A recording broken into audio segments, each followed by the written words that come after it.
Hello everyone. This is Nama. I'm a bowler at KCC, and I'm introducing you to one of our first sessions with pace bowling. Um, as you see, this is my friend Abhishek Garodia. We call him Gary, and he's another pace bowler in our club. I'll quickly pass on to Gary to introduce himself. Hi guys, I'm also a player at KCC. I'm primarily a bowler, but I bat occasionally as well as Nama probably alluded to. I've been playing at KCC for just over 3 years now, and I really enjoy the entire club and the experience that it brings with it. So Kensington and Chelsea Cricket Club is a very young club in central London. We play a lot of competitive and friendly cricket on Saturday and Sundays across London. Right? Yeah, that's the club, and we're always looking for new people to come and join and contribute our club and play some good cricket and at the end of the day enjoy themselves. We'll be making more such videos with the other pace bowlers. But yeah, today it's me. Been the pace bowler with KCC for 2 years now. Joined at the same time as Gary joined in 2018, and then have played for Saturday second 11, first 11. I play for Sunday MDL and Sunday friendlies as well. So I've played with different teams under different captains, and it's been a very good experience. A good bunch of people to play under and play cricket with, and also have post game fun with them. So yeah, Gary, which teams you have played? A bit about you. Yeah, sure, Nama. So I've also played in various different teams within KCC. So I've played in the third 11, started in third 11, slowly moved myself up the ranks into the second, and I also play in the Sunday games. Initially, I used to be, let's say, a first change bowler, but now I tend to open for the second 11 as well, and I thoroughly enjoy it. It's just a very fun bunch of people. They're constantly like supporting you, engaging in banter. Yep. And it's a very there's a lot of camaraderie, I have to say. Yeah, and just you mentioned, right, that you were bowling first change and then you started opening bowling. What changed? What was it, your personal decision, or you always wanted to open the bowling and then Oh, the it's opportunity? actually my ability to bowl reverse swing with a new ball. Yeah, that's No, something which Jimmy Anderson will want to learn. yeah. So I think it's a mix of different things. I think in the initial years, it was a little bit of my own hesitation because I wanted to almost let others start and get hammered a little bit before I joined the party. Yeah. Because I was also not very confident of the new ball. Later on, though, then I started doing a lot more practice, both in nets and in some of the various games that I played during the weekdays as well. I gained a lot more confidence, and I actually was hungry to get the new ball. In fact, my preference is to bowl with the new ball, start with a new ball, and then maybe get a couple of or 2 or 3 overs at the end where I can bowl with the old one. Doesn't always work that way, but at least I try to do that because it's just nice. It's a nice way to round out your skills because you won't always. Yeah, I mean, I need to learn a few skills from you, Rama, around this, especially that there's those magic banana in swingers that you bowl. I tend to bowl just straight as much as possible, but I think this year I wanted to see if I can practice a few different kinds of deliveries with when I work with Yeah, you on in the net. absolutely. I think, and you know what? As I said earlier as well to you, I think a lot of the nets we did at Lords, the indoor nets, I think those are really good where to work on a lot of things, how you bowl, how you improve, because nets is the place where you improve yourself. Obviously, we are going to come and talk about nets later, but yeah, absolutely agree with you on that. And then as to all our viewers, as you see, and if you are keen in coming and playing with us, we do a lot of nets in and around central London. Our home ground is in Chiswick. To London to do my MBA, I wasn't playing very regularly, and then there was a gap for about 2 to 3 years. After which I was basically looking out for places to or clubs to play with. And so I went on Gumtree and I found KCC and a bunch of other clubs as well. So I just started, going to their nets at the lodges.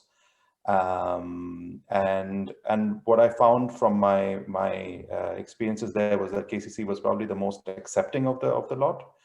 They were very friendly, very accepting, and yet they had a mix of skills as well. So batting, bowling, people were always willing to give tips. People were always willing to give you some kind of feedback, and also take things in a very nice way. And that really stuck with me, because it's not like I was looking for an extremely high professional sort of a club. I was looking for something which had a good balance, and KCC fit the bill, and I'm glad I joined the club.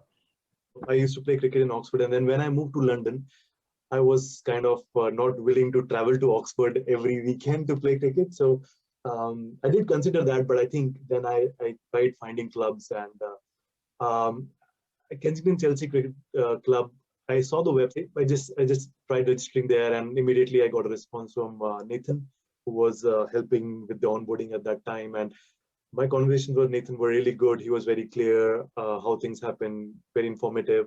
The first nights when I went there, I think it was a very good mix. I think, as you said earlier, right? I felt that welcoming vibe there. That people are trying to know you, who you are, what you do, get you to bowl, get you to bat as well, and very fair kind of bowling and batting order. So I think it felt like a bit organized at that point, and I felt, that's kind of the club where I'll try to play. And then obviously I played first couple of games.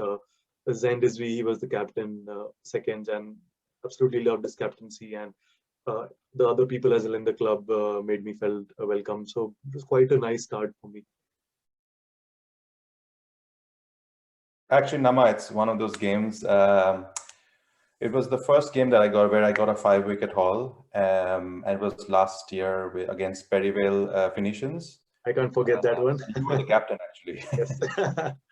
You were the captain, and it was an interesting game because it was quite low scoring. And when we batted, while we started well, we just collapsed midway. And the good thing was I had a little bit of a contribution on the batting side as well, against some really, really fast bowlers. But then classic style. I actually got myself run out, so I was really cross. Yeah. It's kind of that was kind of one challenge that I think we kept getting wickets, but I think there were runs coming in here, and I think they got some momentum, and that's when you came in, and then I think that one end when you started taking wickets, I think that game started coming on our side. So tell me one thing: when you started bowling, were you getting any movement? Were you trying to swing the ball, or was it like pitch doing its stuff and you were bowling the right areas? Actually, what I realized was because of all the movement, and because there was a lot of slogging going on, I realized that the movement, especially because I tend to bowl out sometimes, at least in the initial days, it wouldn't really help because it would basically take an edge and just go wherever. So I started bowling cross seam, so that I would get the line right, at least in the beginning. Then finally, the big breakthrough was against one particular defender who had been defending and blocking for a long time. Once I got him, I think there were 2 other wickets in quick succession, 2 or 3 wickets in very quick succession. One in swinger, I remember, of a left-hander, which was one of my better deliveries. I think he was surprised as well to see that ball move the other way. Yeah. So that's what was happening, and because I came around the wicket, I got him bowled, and then there was another one which was caught behind, and once that started happening, I got into my rhythm.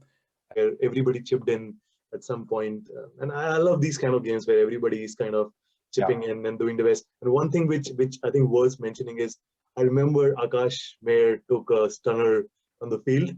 I don't know if it's. I think it was on your bowling, and he took. Absolutely. What about you, Nama? Any games that you want to talk about? Yeah, absolutely. I mean, one of my very good games which I remember was in my first year when I joined KCC. So this was with the Headstone Manor, which was at that point of time called Lohana. So this was kind of the second leg, as in we played them away, and we lost that game by a close margin. This was our home game, so we were hosting them at our home. I was actually playing after a gap, so I didn't play for 2-3 weekends. I had my graduation, etc., so I was busy there. So I came and played, and I was kind of, to start with, I was a bit nervous. Have I lost my touch? Because 3 weeks is a long time. But I bowled really well in that game. We batted and then we defended the score. I took some early wickets, 3-4 wickets, and then came back in that and broke their partnership. I think different kind of wickets, and I think the last wicket was the sixth wicket I took.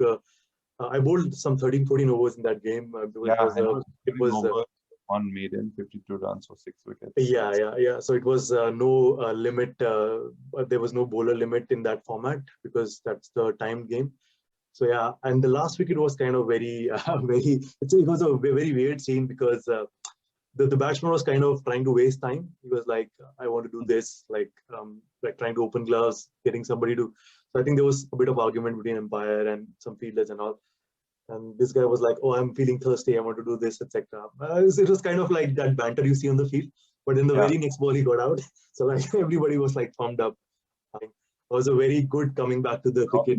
Over the moon. Yes, absolutely. I'm sure there are many more games you loved as well, and I as well. But I think just for the sake of the call, let's talk about that sometime later. Well, I mean, I've been playing cricket for a while now. I mean, since I was a kid, and I always used to watch. When I used to watch cricket, it was pace bowling was what was the driver for me. But yeah, so pace bowling, and that's how I got into it, and I did that in school as well. And post that, even when I was back in college, I bowled quite a bit. And again, when I was working back in Calcutta, back in India, I was playing for a cricket club. Yeah, just continued from that. How about yourself? Fantastic. I used to absolutely watch Test cricket bowling. I was not even keen in like looking at batting. So whatever team it is, I just used to see bowlers, and especially I was intrigued with a lot of in-swing bowling, and I wished I could bowl those kind of balls with that those banana swing, etc. So I think that was kind of what got me always excited about bowling. When I came here, I started bowling with the ball, new old, and then I started getting that in swing, started working on that in swing to control it more. I think that always kept me, and I think it's just more about the challenges, right? That you learn one thing, you move to the next challenge, you try to build variations. So I think that's how pace bowling keeps me intrigued. And obviously, not that I'm at the best of my fitness, but I think pace bowling also demands that extra effort. You have to put on the field, off the field, and that basically means that you need to keep yourself on top of the game. So I think that's pretty much a summary of my reason why I'm into pace bowling. Yeah, a really good question. So I think when I started playing for KCC in the early days, I just didn't realize how much of an effort it would take, because I was playing the Saturdays and the Sunday games sometimes. Yeah. And in the initial days, I realized that if I didn't take proper rest, for example, on a Friday night, that would have an direct effect on my bowling and my ability the next day. So the first thing was to ensure that there was enough rest. That was the first thing. The second thing is doing, in terms of exercises and things like that, making sure my shoulders were, mobile. And that meant doing a little bit of yoga from time to time. And even when I come to play, I usually come like, let's say half an hour, 40 minutes before the match starts. I just do all my stretches and things like that. And most of them are quite yoga centric. I do a few jogs and runs and things like that as well. I'm not the fittest KCCian. A lot of people know that, but at least from a bowling perspective, I can bowl as much as possible. That's something that I have within me. It's not the fielding side is not my forte, but I love bowling, so I just keep going on and on. And take a break after, let's say, 5 or 6 overs, so that I can come back and finish strong. Absolutely, that a night before or a day before you rested so that you wake fresh on the game day. That's very important. And I think I also try to reach the ground like around 90 minutes or 120 minutes before, so that I can do a bit of stretching, warm up, and then have a few bowls in the net if there is a net, which really helps to get in the tempo. And then you are like, okay, I'm ready for the game. It's not like you're still asleep or you are like your body is not ready. So I think that's very key. I think one more point actually on the other like pre-season or in-season nets. Nets have been really helpful, and I think I really love when we have bowlers like you and me together bowling in the same net, because then we can talk about how the batsman is playing, what is doing, what we should try to do, how we should get him out. So I think I kind of really love that kind of chat. Yeah, I absolutely agree. And I think I would say that last season was, even though it was a curtailed season, it was pretty good for me from a bowling perspective. And it was, I would say it's all because of the amount of nets that I did. And we had a small group of friends in my neighborhood who were willing to, come down to Paddington Rec in the morning and do nets. And that just made a huge difference, because there were also different kinds of batsmen. And so we were constantly trying to, figure out different ways to get them out. But also not worry too much about whether they were smacking you around or so. As long as you knew that what I wanted to bowl, I bowled, and I think that's the main thing. I think nets is a substitute for nets. I would absolutely say that. Yeah, I was in a similar situation. I did nets with a few KCC people like in my neighborhood, and kind of try to organize it in the socially distanced way, following the protocol. So I think what I used to do was we used to do like 4 over drills, like bowl 6 overs in a shot, see how many runs or how many wickets you have got. I think that helped a lot to replicate the game scenario. That okay, this is like the 45th over and you're bowling, and this is the batsman who's going to hit you. How will you bowl? So those kind of things really help when you do nets with your group, etc. Usually I like to hang around with the team for a little bit of banter, because they're a fun bunch of guys. And I've made some very good friends like yourselves because of KCC. And so I tend to sometimes go for dinners with them. Yeah, I also look forward to those dinners, etc. we do after the game, especially I think one of the key games which we play, the end of the season game at in Woking. I think that game is great. We do breakfast in the morning. We reach early there. We do breakfast in a farm, and then we play the game, and then after that we go for a dinner. So that's that's a whole day devoted to cricket and the cricket people. But other than that as well, we do a lot of we go out, and I look forward to that. Especially I think there's a group of us who play a lot of games together. I think, and obviously new people keep coming every season, and we kind of keep growing. So that's kind of a fun part as well, and especially that Chinese buffet, which we keep going and having different experiences. That's true. And then how can we forget Nando's, which is kind of our official go-to place after every game? I can forget Nando's, you can't. Absolutely, yeah. All right, I think I'm limited by the time, but it was really nice chatting with you. It's been a great conversation, and I hope people enjoy it as well, and hope to get you guys with more people, more baseball, and obviously other people who have contributed to the club. And again, if you want to join the club, register at the link. You will see the link at the description below.